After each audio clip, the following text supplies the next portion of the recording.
Atalji always knew me as happy. So, in fact, I remember once I had gone to meet him when he was Prime Minister. I sent him a note with my name, Piyush Goyal. And for about half an hour or 40 minutes, I was waiting outside his office. Soon as I walked into the room, he says, "Arey, happy तुम हो." He, मुझे बताया क्यों नहीं? I said, "I sent you a chit." And he says, "Piyush Goyal कौन है?" He was that loving kinds, and रात को 2-3 बजे कभी meetings करके, big campaigns and all, he would come home. मैं पाँव दबाता था, हाथ दबाता था. Can I be your hype man? Oh, sure, sir. So let's look for seeing you as the most successful YouTuber in the country, if not the world. Thank you. Or the first YouTuber switches to politics and gets mentored by Piyush Goyal to That like. is an interesting proposition. You got me there. So let's go for Mr. Allahbadia joining politics soon. I will say something slightly spicy in the end. I won't be surprised if at some point, we. Okay, cool. Another epic episode of TRS is here. This one is the first ever political interview that we're releasing on the Ranveer show. I'm sure you're going to enjoy it. This is with Cabinet Minister Piyush Goyal ji. This was a lot of fun because honestly, he came down to my level and spoke to me not like a cabinet minister, but kind of like a big brother. You know what I mean when you watch the entire podcast. My intention with political podcasts is to make it unpolitical, is to talk about development, is to talk about the future of India, and most importantly, it's to talk about the human behind the cabinet minister. Many more cabinet minister interviews are coming up thanks to TRS in association with MyGov. Make sure you stay tuned for all our upcoming episodes. Lots of cool stuff coming up. But for now, ladies and gentlemen, this is Shri Piyush Goyal, Minister of Industries and Commerce, giving his first ever podcast to yours truly. This one was fun. You're going to have fun and you're going to learn a lot. So make sure you watch it once again after you watch it for the first time, because there's a lot to learn from a political life.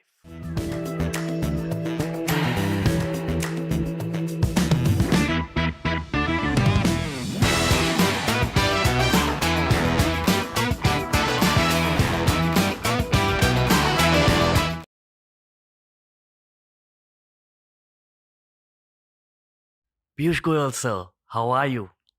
Top of the world. I'm very excited about this particular conversation.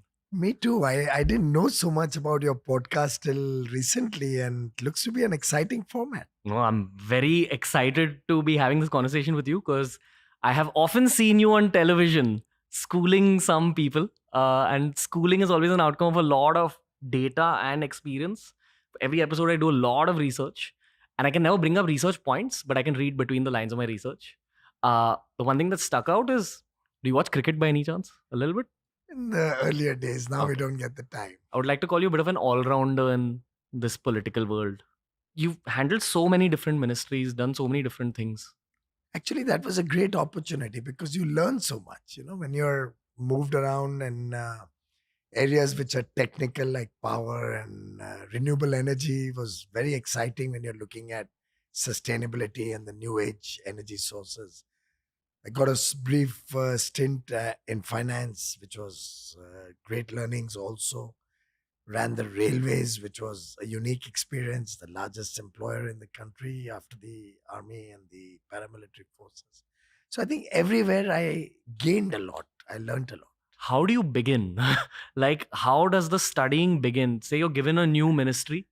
Do you study for it? Like, where do you start? No, we don't know. We get to know as the day starts. You get to know that you're now going to be looking after this ministry.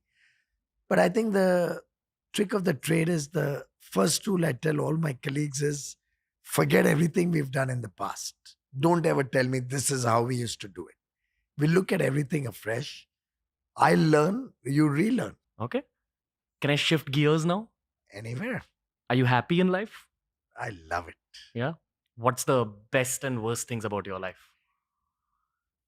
Well, I can tell you that I have 2 wonderful kids and a fantastic wife who looks after me and my kids like anything. And nothing could be greater than that, because that's kept us all together. She's made sure the kids study well, make a mark in life. are respected. She's kept the dignity of the family. So all that has been the best thing that happened to me. But of course, this opportunity to work in government for 9 years, it's probably the best thing that could have happened to me. It's something I always wanted right from childhood. Not coming into government or becoming a minister, but wanting to give back. It was ingrained in me at a very young age, and I think there can be no better medium than politics or public life to give back to society. But then it's all worth it because every decision is affecting the country's growth in some way. In some sense, not necessarily every decision, but you take a lot of decisions which can impact large part of the country, often even beyond. And that satisfaction is to die for.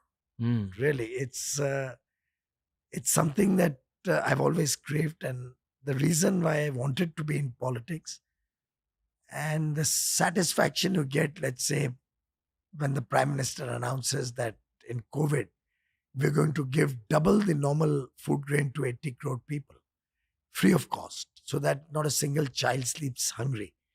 And you get an opportunity to actually run that program on his behalf under his guidance. It's so satisfying, I can't tell Do you think of the spiritual side of what you do? We're influencing so many lives at the same time through your work. you. I am spiritual. I'm very religious also. I believe destiny decides for a lot of things for us.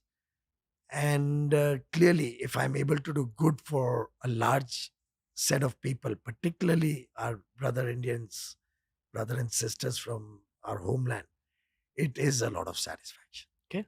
Undoubtedly. There's this urban legend which says that you were mentored by Atal Bihari Vajpayee and L.K. Advani when you were a child because your parents are also from the world of politics. Is it true that you got coached when you were a kid? I won't call it coaching, but it's a very natural transition in your life. I could have been like any other kid, going to school, playing games, enjoying life. But due to the family background, we had this constant flow of senior leaders coming and staying with us at home, and you gradually become close to them. The other day, I was remembering in another program that Mr. Vajpayee used to come and stay at my home even before I was born. But but he was a very shy person. He was never very open and chatty and meeting up with people in the home. He would come like a guest, stay, and go away. But one day in the afternoon, I was playing marbles to myself. I was all alone.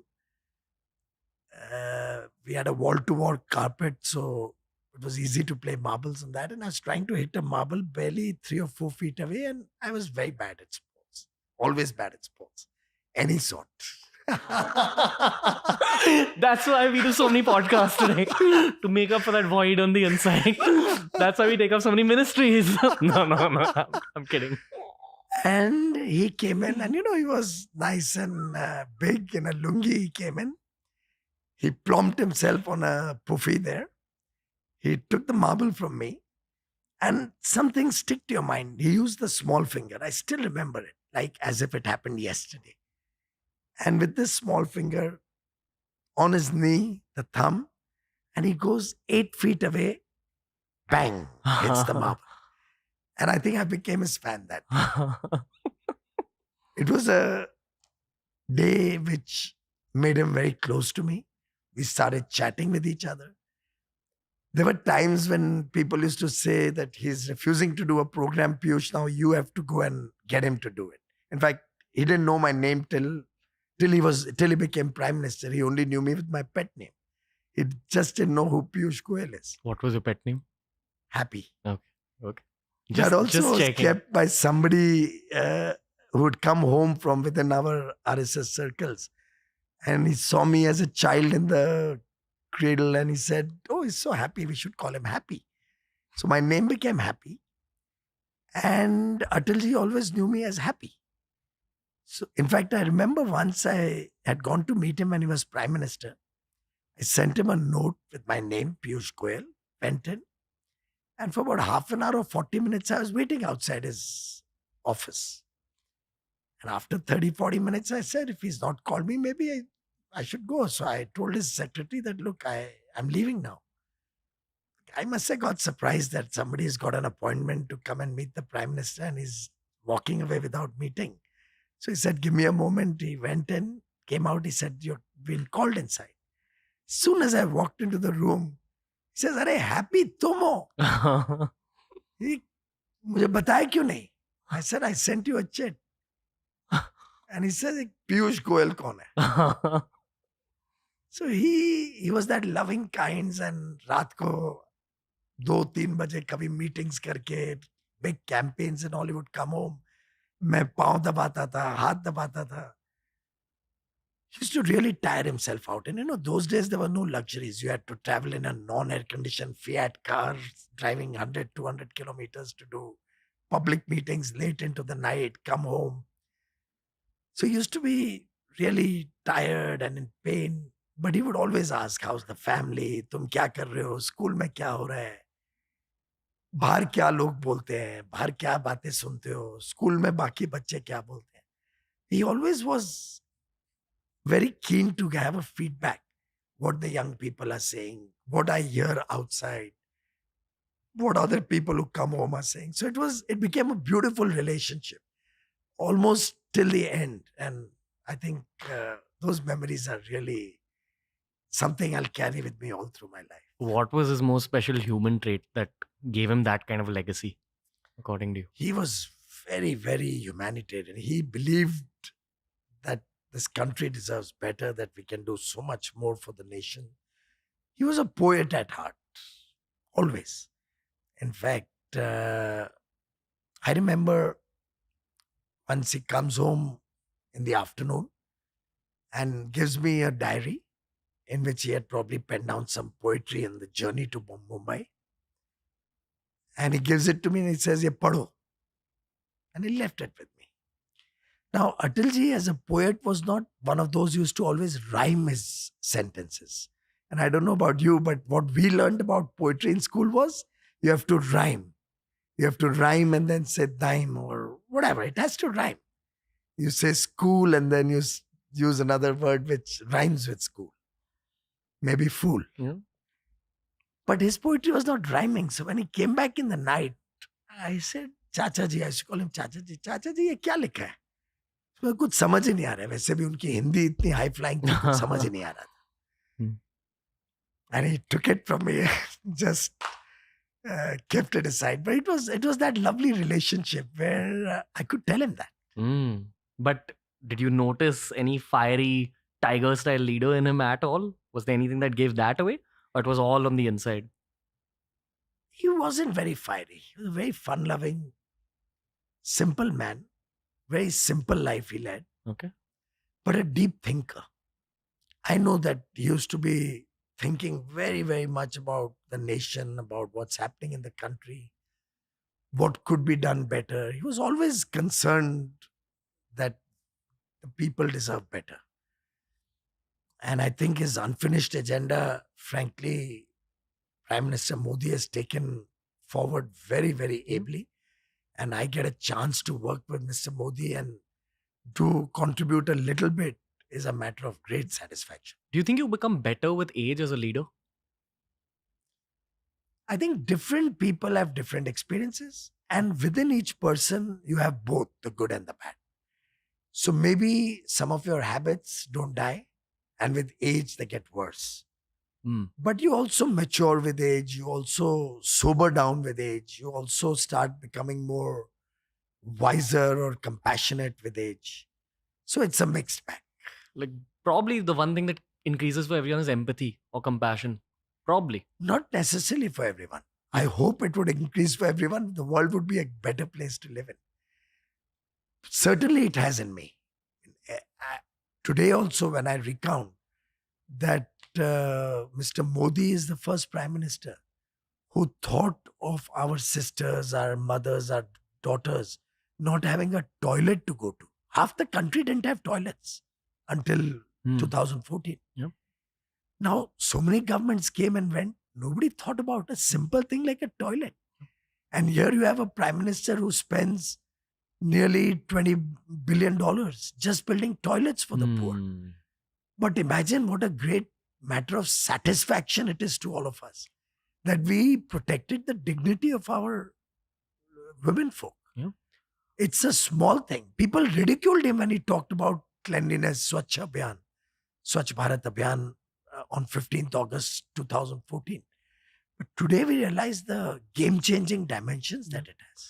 I think the long-term Swachh Bharat is also going to have a role to play in travel, which is then going to unlock even so much more Sure. money. That's the big complaint we've had even on the show in terms of if all of India was just more hygienic, you'd attract a lot of people from all over the world to see our beautiful country, and there's so much to see. But is this whole tourism in order to make money a conversation that you guys have? I'll give you a small example that will tell you all. Sure. You've heard of the Statue of Unity? Yeah. In Kevadia, Yes, sir. Gujarat? Yes, sir. The monument in honor of Sardar Vallabhbhai Patel, which Prime Minister Modi built. When I first went and saw it, it's a absolutely scintillating experience. Just can't get over it.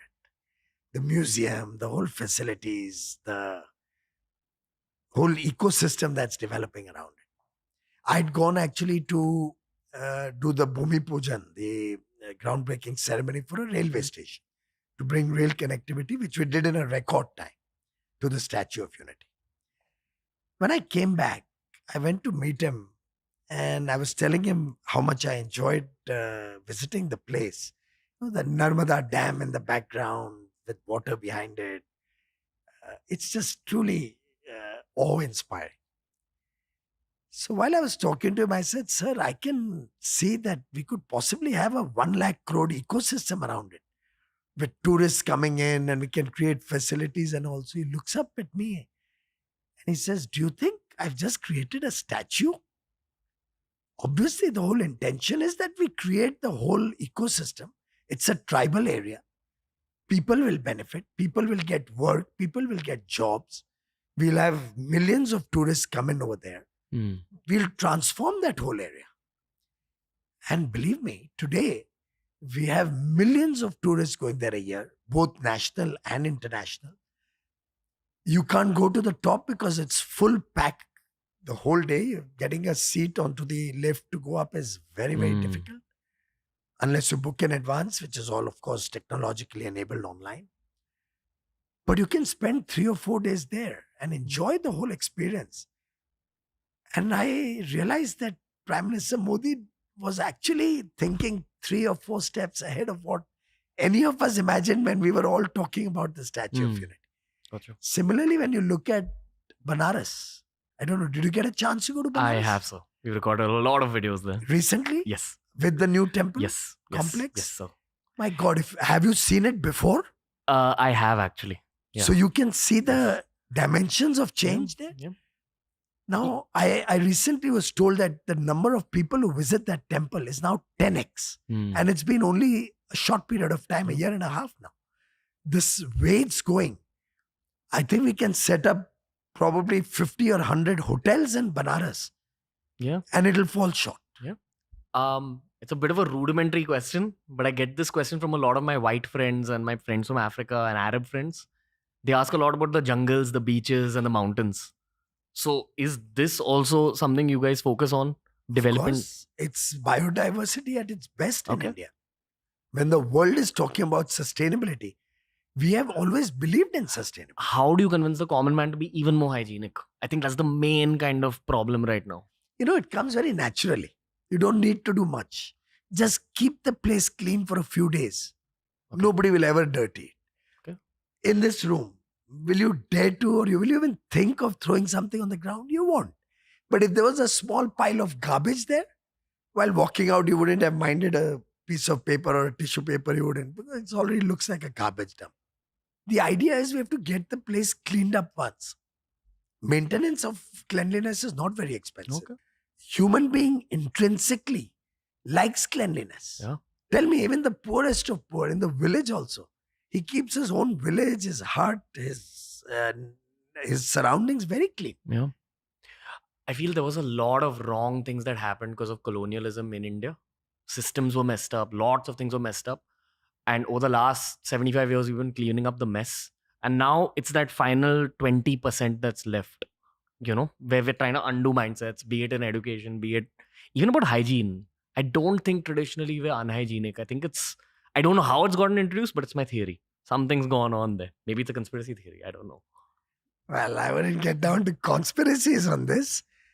But yes, I think there was a vested interest in keeping India uneducated, keeping India unorganized, making sure the Indians don't start knowing about the good things of life. And that was a systematic effort over hundreds of years. जो गुलामी की मानसिकता की बात होती है. And I think Prime Minister Modi, all of us are very, very focused that we have to get rid of that colonial mindset. Yes. In a simple thing like even our graduation ceremonies, that may be good for the winter months of the developed world. But I don't see any reason to have that gown with the cap and all in this heat of India. Yeah. I think we normally graduate in April, May, June, that period, right? Yes, sir. We'd rather have a nice kurta pajama or angavastra to graduate in. And gradually I see a lot of universities and colleges are doing that. So as a YouTuber, I represent the youth primarily. That's my main demographic, and it's gradually changing because people like yourself are appearing on my show. I gotta share something I've learned. We have a Hindi channel as well, which we started 5 years ago. Can I interrupt? Sure. I mean, you are pretending you're a youth. What about me? I'm very old. He's just an elder brother kind of youth figure. That's it. I thought you're almost making a father figure out of No, me. not at all. You're a big brother figure. Is that okay? Utna chalega. Okay, fine. So you get a top-down view of people through data on YouTube. And especially if you upload a lot of videos, you know what people are watching, you know what people are interested in. On a Hindi channel, it's almost now become difficult to create content for the common man because they're getting that much smarter. And this wasn't the case in 2016 when the whole Geo boom happened, when we had just begun. You had to start off content from the ABCs. And now they're writing full-fledged essays. And in some cases, the Hindi content is of a higher level than the English content. Because I feel urban audiences kind of reject a lot of conversation if it comes out of a brown person. But Hindi-speaking audiences lap it up because they feel relatability. So I want to ask you from your macro perspective, because you're literally running the country here. What's changed? Try to think of it. How many people in India really speak English? It's a very small population which is conversant with English. We believe that in South everybody speaks English. It's not so. It's the elite and a small section of Southern India which speaks English. And of course, a certain section across the country. But if I remember the last census figures, whereas English was the natural language for nearly 70% people, English was not even in double digits. So I think it's very natural that the Hindi-speaking audiences are going to be more demanding. And I'm sure all of you YouTubers will be better off also. Yeah. Meeting the needs of the Hindi-speaking audience. What are you excited about from the youth perspective of the country? Like where we're going in the next 10 years? I'm excited about entrepreneurship. I think that's going to take off a lot more. But clearly, and because Startup India mission was launched by Prime Minister Modi in 2016, and it's housed in my ministry here, I see exactly what's happening. We have 100,000 startups today registered. Mine's a part of Startup. Wonderful. Congratulations. Thank you, sir. We have over 100 unicorns. You are one in the making. Yeah, one in the making. And I see the dynamism of the youth when I connect with them, meet with them all over the country. It's so exciting. It's so rejuvenating to connect with them. Having said that, I think YouTubers are also playing a very important social role. Your focus on hygiene, for example, today is music to my ears. 7 or 8 shows like this on different YouTube channels, you'll get the youth also connected and thinking about it. I don't know whether the youth today, since they have not had to face many of the difficulties that, at my age or my parents' age, they had to face. For example, electricity. Now, youth today doesn't know what it is like to live without electricity. My father did. He didn't have electricity in his home. He would study under a street lamp. maybe by the time your father or I and my son or you came into adulthood, we didn't have to face the kind of difficulties Mr. Modi had to face as a child or our earlier generations had. The struggles of the partition, for example. Now, a lot of lessons we can learn from history. And YouTubers like you actually are playing that social role and very, very important contribution to society.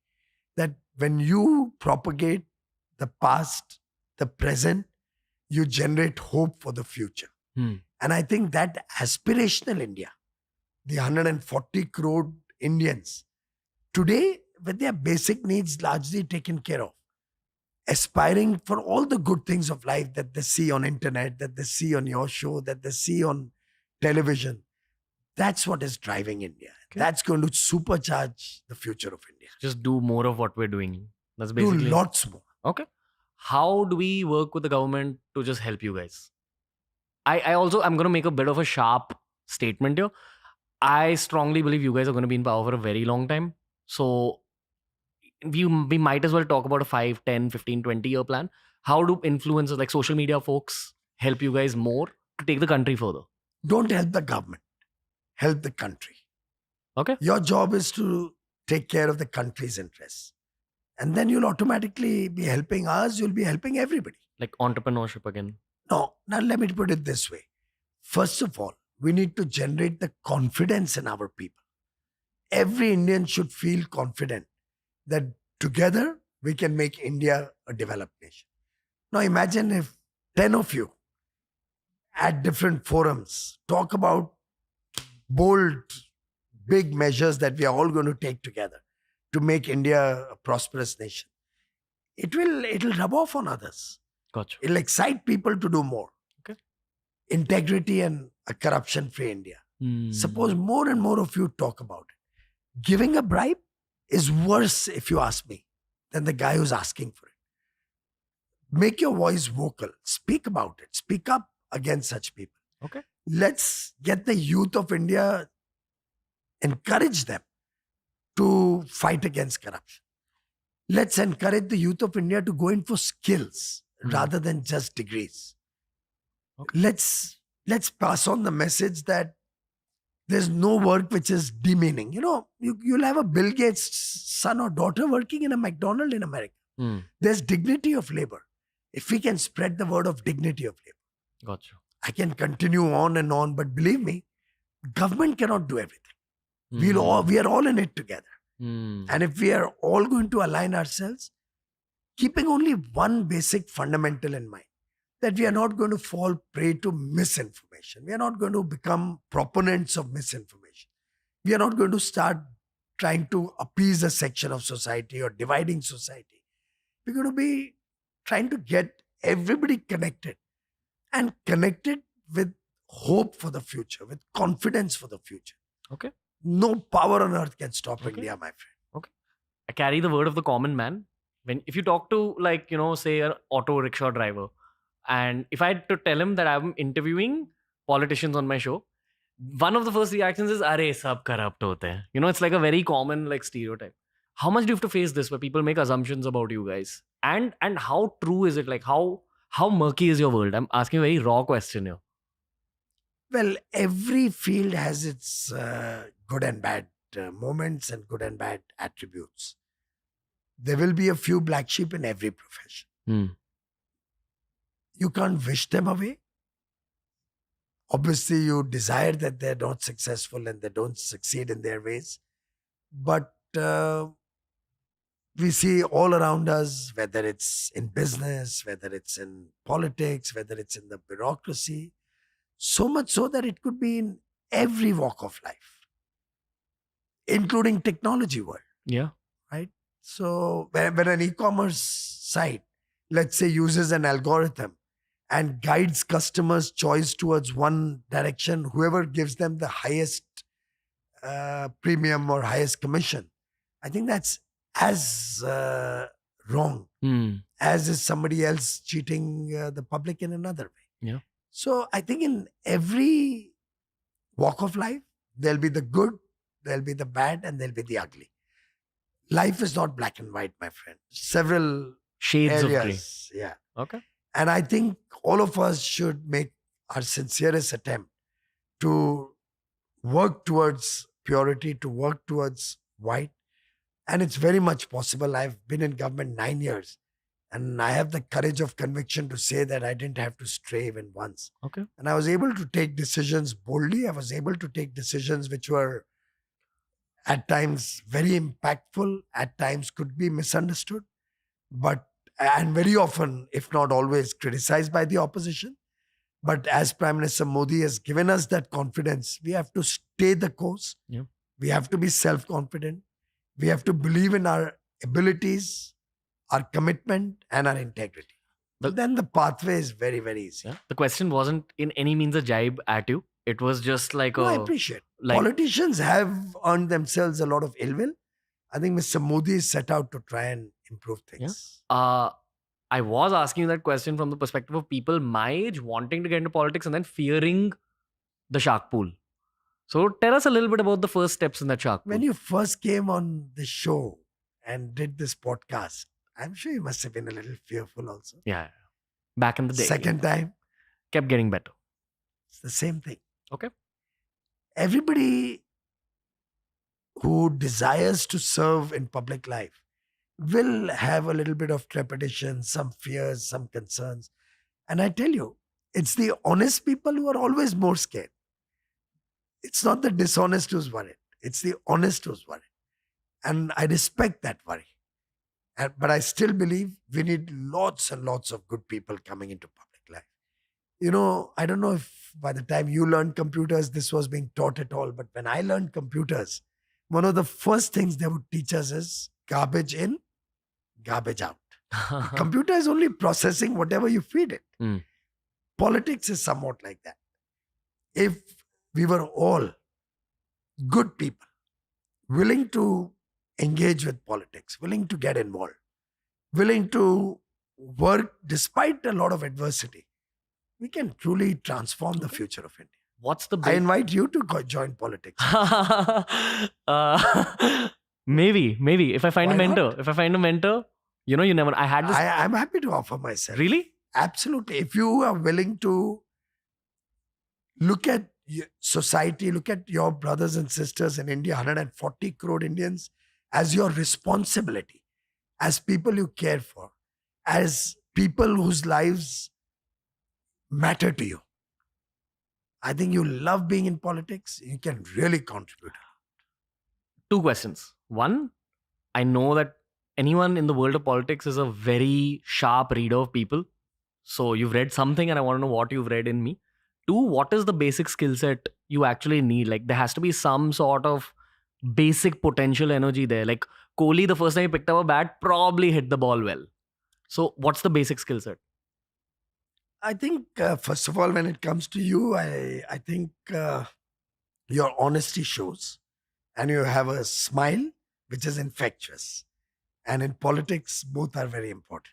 Really? Very important. Like your look? Not your look, your connect. Okay. Well, looks don't give you a smile.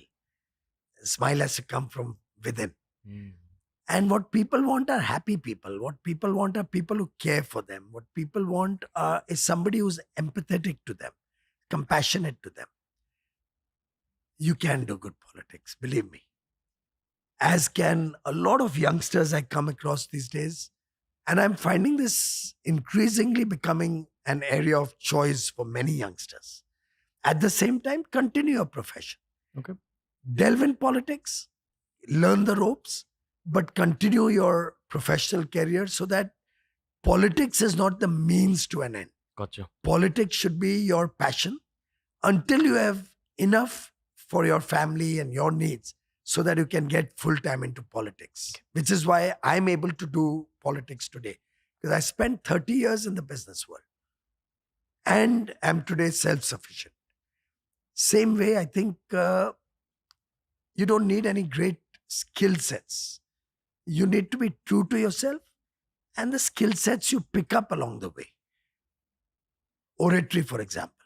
Usually you associate politics with oratory. I can tell you, I know so many politicians who were absolutely poor orators. Some almost till the end of their political career, but their sincerity pulled them through. Some who picked up oratory along the line. So your connect with people comes from your heart. Your connect with people comes from your concern for them, your attitude to them, your being approachable to them. And naturally, people get drawn to somebody whom they trust. You have to earn their trust. That's politics. What can go wrong in this journey? Ego. Well, ego certainly can make you too big for your boots, and that's something one has to be very, very cautious about. Remaining grounded is very important. Good point you've picked up, my friend. What can also go wrong sometimes is circumstances. It can happen. Luck. I don't know so much about luck. Possibly yes, possibly somewhat destiny. But sometimes circumstances also can go wrong, can be misunderstood. Something may happen because of which you are even wrongly or falsely in trouble. All of those things can happen. Yeah. Those are the risks of every profession. Okay. And I think in business also people fail. It's not that they wanted to fail when they got into it. It's not that they cheated or they did wrong, but circumstances sometimes create a problem. Okay. So I think there's no guarantee of success in anything, but certainly no guarantee that you'll fail also. So give it a shot. Okay. This is the first time I've ever realistically thought of this, because on the show we've often spoken about how the way content creation is going, we're capturing.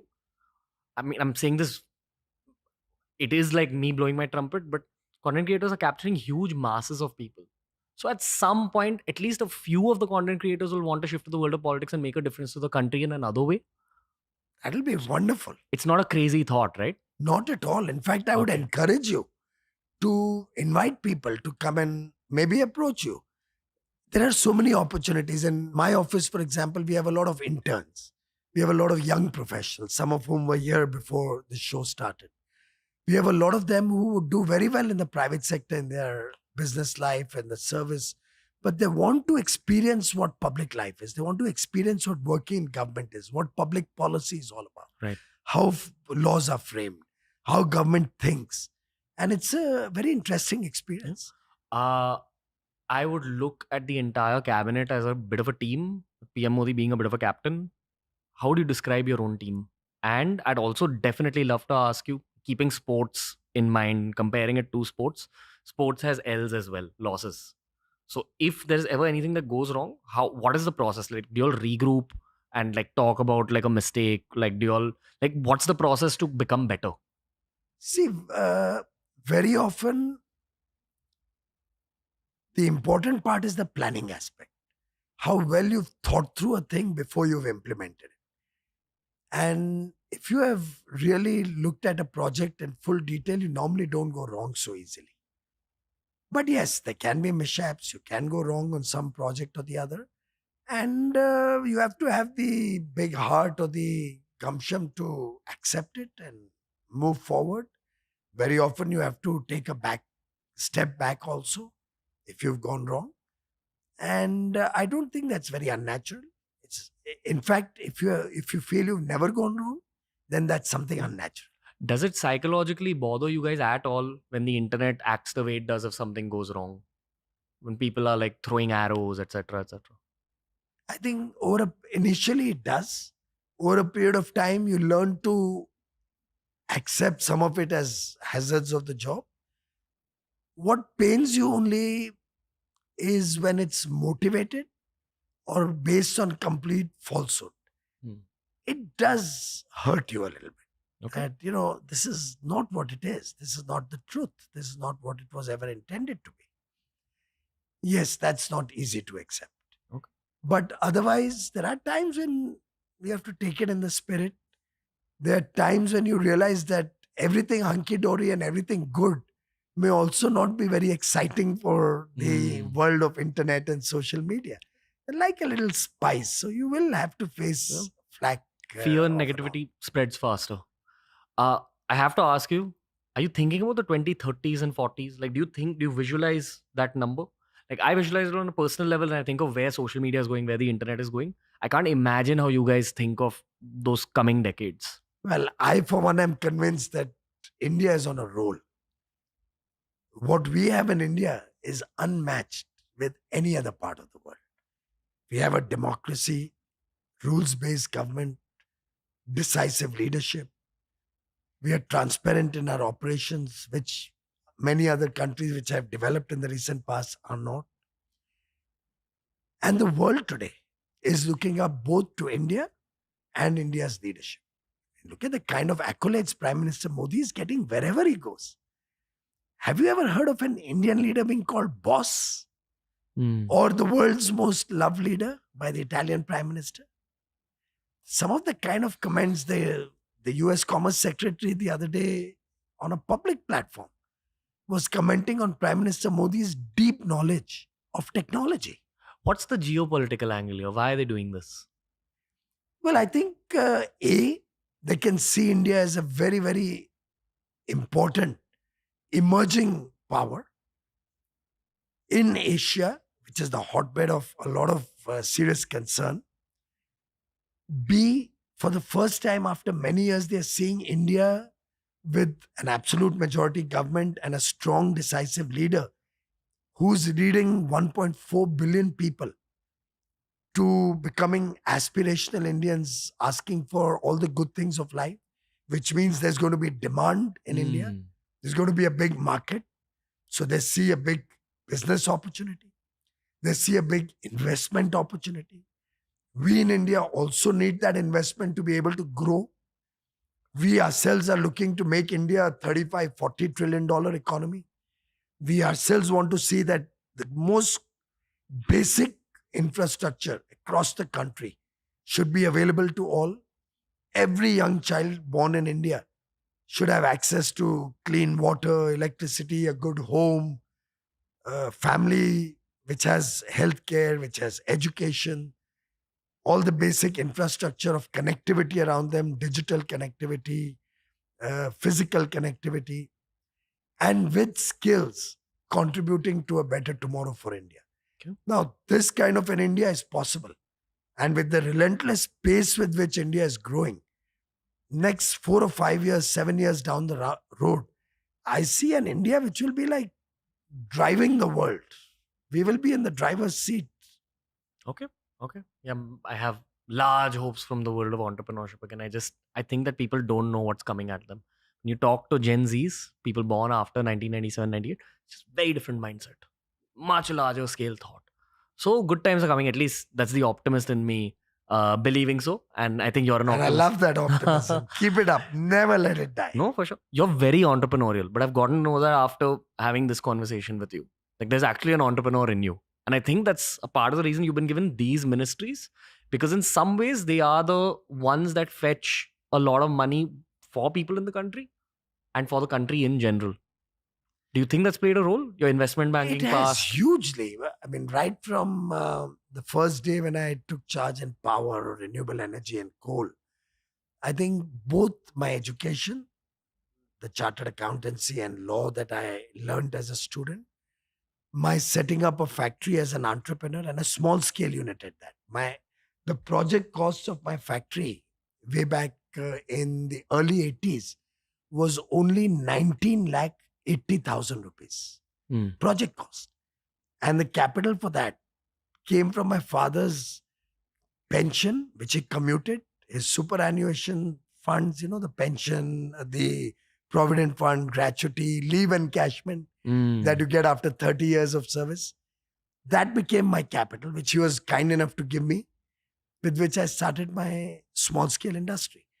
All those lessons that I learned in the first 20 years of my life, running an industry, growing it from a small scale to a mid scale, the labor trouble I went through, the banking crisis I went through, all of that helped me learn, all of which is coming in good use today.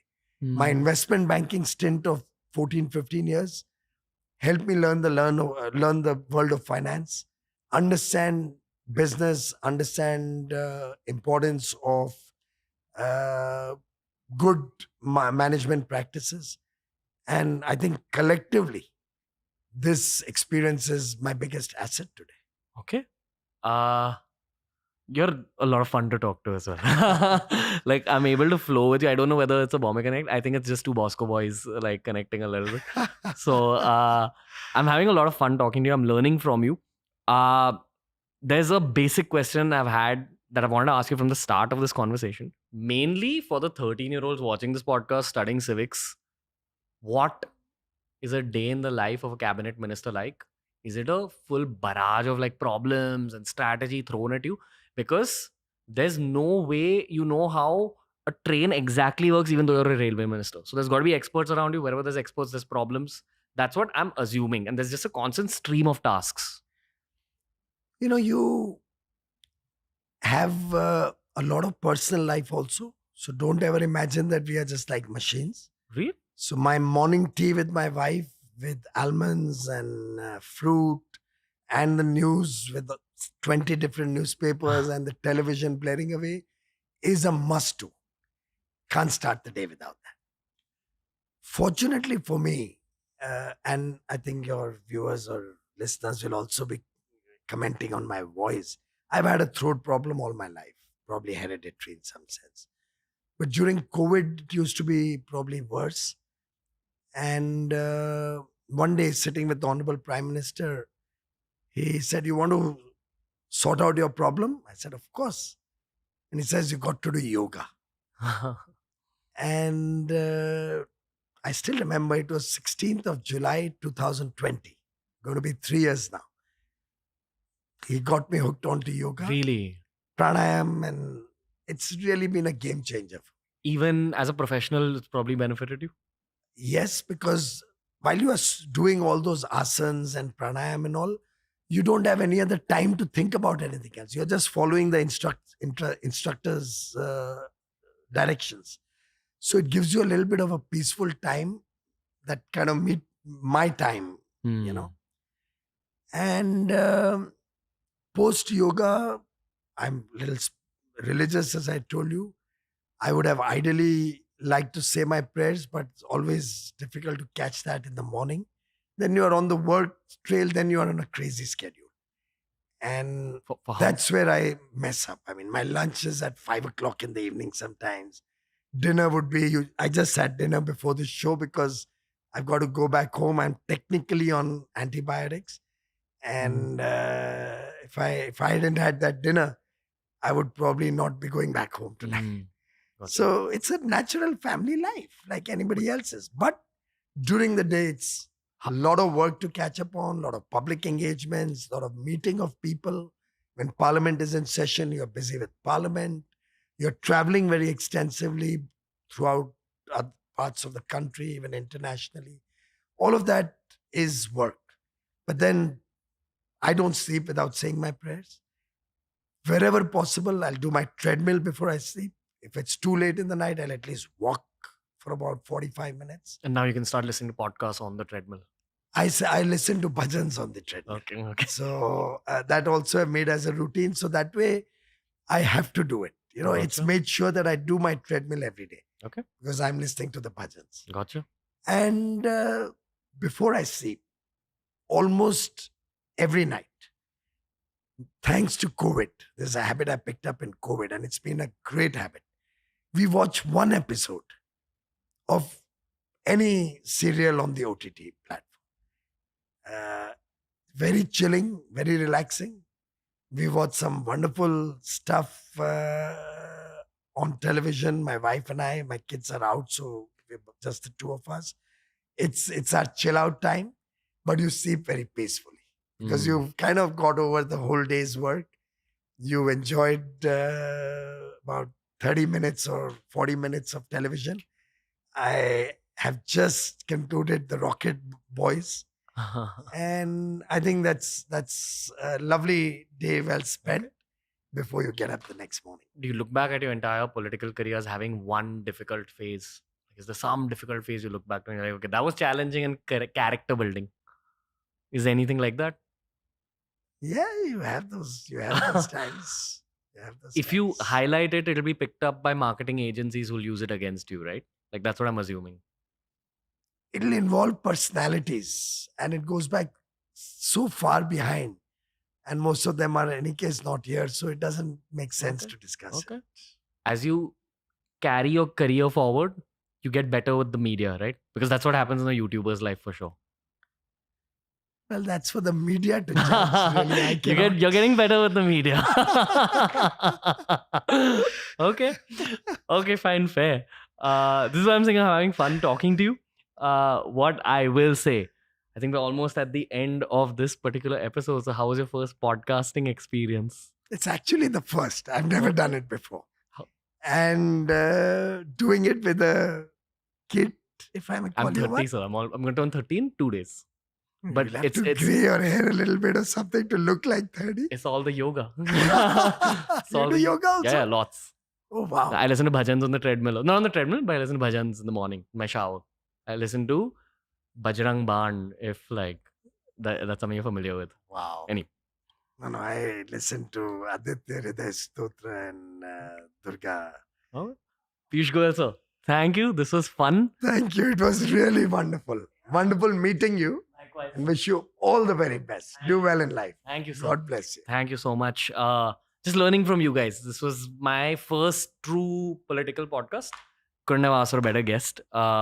I hope to talk to you for a longer chat at some point in the future. I will say something slightly spicy in the end. I won't be surprised if at some point, okay, cool. I won't say that then. I will just say thank you. And I really appreciate it. Thank you. And all the best, and look Yes. forward to meeting you Yeah. again. There's a character kind of thing that friends used to describe me. It's called hype man. I'm a hype man. I say, yeah, you got it. So pardon this last bit as me just being my natural form as a hype man. So otherwise you were nervous? No. Hype man is hey, you're going to be a billionaire. You're gonna be the opening batsman for India. That's hype man. Wow. And That's good. every group needs that. So the kids who don't get a hype man around them growing up have to be their own hype man. Therefore, they're the hype man for other So people. can I be your hype man? Oh, sure, sir. So let's look for seeing you as the most successful YouTuber in the country, Thank if not the world. Thank you, sir. Or the first YouTuber who switches to politics and gets mentored by Piyush Goyal to That like. is an run the interesting country. proposition. You got me there. So let's go for Mr. Allahbadia joining politics Yeah. soon. And making India richer. Cash money, baby. 100%. Let's make the people of India richer. Yeah. How does that sound? 100%. Yeah. If the people of India are rich, the country will be rich. Yeah. I've done enough geopolitical podcasts to understand that the game is actually money oriented. And I've done enough life podcasts to know that the game is secure yourself with money. That's my intention always as a YouTuber, that anyone watching this should gain value in one of the two directions. Either help the country in some way or help your wallet in some way. It is important. And well, if you can help them get a purpose in life, both these dots will connect even better. Okay. Think about it. Little stumped, but okay, fine. I'll think about it. And that's a great place to leave off this conversation. Thank you. Sir, appreciate it. You were very easy, very chill to talk to. You're my father's age, but what I will say is I felt like I was talking to a big brother. So appreciate it. Thank you. Thank you, sir. Thank you. Thank very you so much. much. All the best to you. Yeah. You too. Kind of count this as a little bit of a career achievement. I never thought I'll be bringing politicians onto TRS because I always looked at the world of politics a little intensely. I thought it would be too intense to talk to politicians, and that stereotype, that false narrative kind of broke when I actually got to speak to the cabinet ministers that I spoke to. Trust me, some incredible episodes are coming up. Thanks to MyGov helping us crack these episodes. TRS is going to reach a new level. I promise you, lots more content coming up with politicians. Please give your feedback on this episode. The political podcasts have only just begun. And finally, I want to thank Piyush Goyal, sir. Made me feel very comfortable. To be honest, for the first time in a very long time, I was slightly nervous as a podcaster. But he helped in dissipating that nervousness just a tiny little bit. Lots of love to him, lots of gratitude to him, and lots of love and gratitude to you, the viewer. Thanks for all your support. TRS is only just getting started.